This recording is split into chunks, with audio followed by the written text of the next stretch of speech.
Tonight on KGW News, the search for an attacker. What police say the suspect threw at a shop owner that knocked him to the ground. Also tonight, why are you abusing so many senior citizens? Residents push back on a 50% rate hike. So what's their landlord saying? And she survived on the streets for years.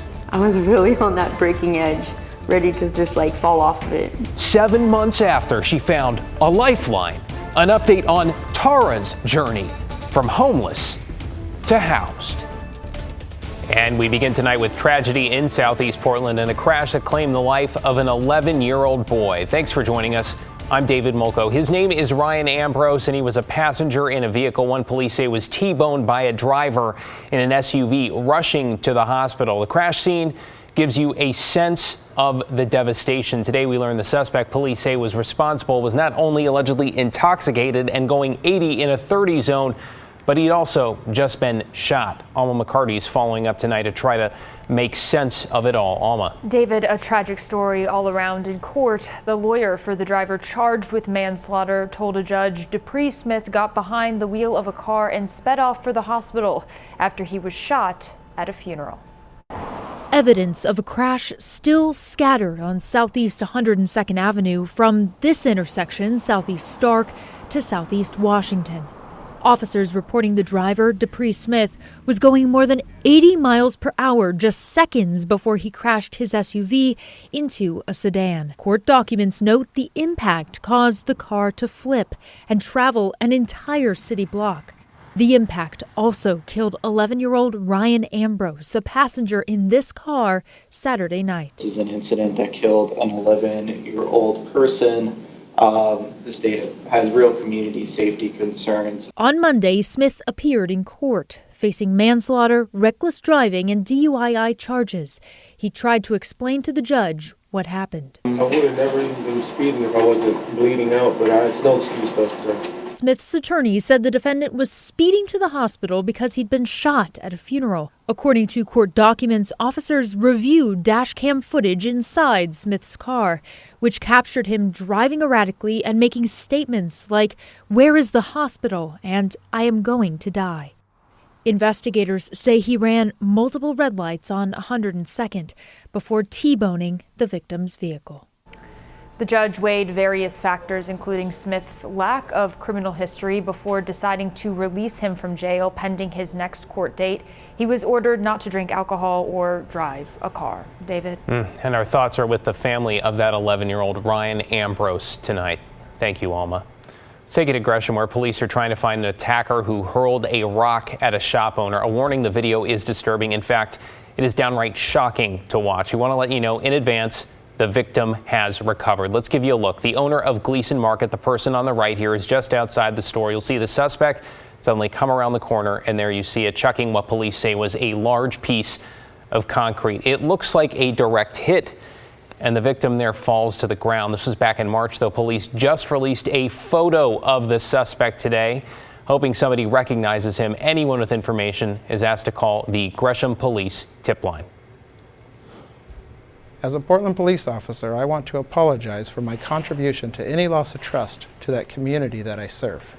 Well, an unusual public apology today from a Portland police officer who admitted to hitting a photographer in the head with his baton during the 2020 protests. You see it there. It comes just days after prosecutors dismissed a misdemeanor assault charge against that officer. The case marked the first time a Portland police officer was prosecuted for striking or firing at somebody during a protest. In the end, the case was dismissed after the officer and victim went through what is called restorative justice. In this case, it included a private conversation and a very public apology. So in that video released today, Portland police officer Corey Budworth expressed remorse for hitting photographer Terry Jacobs. Video from that day shared on social media shows Budworth knocking Jacobs down, then hitting her in the head again with his baton when she was already on the ground. I understand the harm that was caused was not limited to Miss Jacobs and was felt by others in the community when there was a great distrust of law enforcement. Well, Jacobs, the victim, filed a civil rights lawsuit against the city of Portland, which the city settled for $50,000. Budworth is expected to return to active duty after 2 years on paid administrative leave.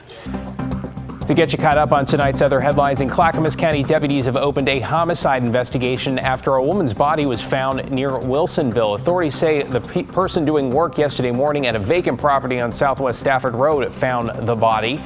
An autopsy today points to homicide. The victim's name has not been made public.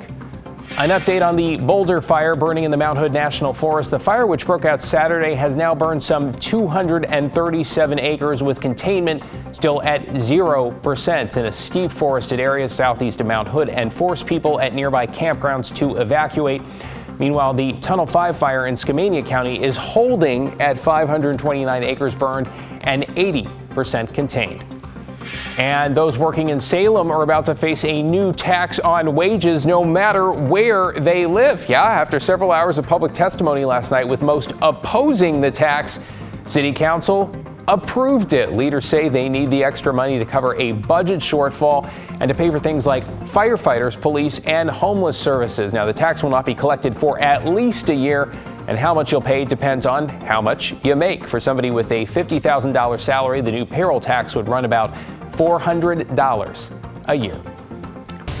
Well, now to an update on a story we have been following for months and one many of you have been asking about. Last November, KGW's Blair Best helped connect an outreach team to a chronically homeless woman in Portland named Tara. It's now been 7 months since she was handed a key to her own apartment. So Blair went to check in, and it turns out Tara is both struggling and adapting. Hey, Cliff! I need your help! The transition Tara Pietramonaco has gone through is life-changing, to say the least. It's not cold. So it makes it easier to be able to like move around and stuff. For the first time in years, she's living indoors. When I hear noises now outside, I ain't worried about jumping up to go out and what's going on, you know? Or like who's out there or anything like that. Anxieties that became second nature to her while living in this trailer on Northeast 33rd Drive. Now I look at it, it's like, thank God I'm not here anymore. I just don't know if I would have been able to live much longer out there. I mean, I was getting to the point where I was on my breaking point. I was really on that breaking edge, ready to just like fall off of it. We caught her just in time. We might be able to get you into a place, like a studio apartment kind of situation. 7 months ago, we connected her with an outreach team. They moved her into this Southeast Portland apartment building made for homeless people. I'm grateful. I'm grateful mostly because of you. Because if it weren't for you, I probably wouldn't be here right now. You know, I like you, you're like a friend to me. You're not just a news person to me, so.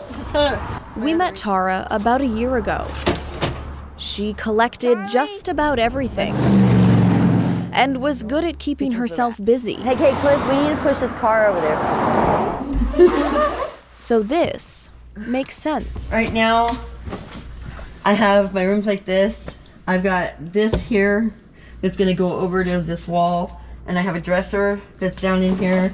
To some, it's chaos. To her, it's an attempt at finding security. And then I'm gonna take these crates and I'm gonna screw them all together. This room was actually cleaner a couple days ago. I think the only downfall about being here, being indoors, is I've lost my vehicles and I lost a lot of my things that were important to me, you know, that cost a lot of money when I was out there, you know. She often goes back to the camp to check on her brother, who still lives there. Bro, I'm not leaving you. I do worry about him because he doesn't belong out there either. How's it going? This is something Gurney Kimberly, who works with Tara, says is common. Tara was, I think, a really active member in her community down there, and I think she was valued. Like many homeless nonprofits, Join, where Kimberly works, is severely understaffed. This is not the kind of job you clock in and clock out of.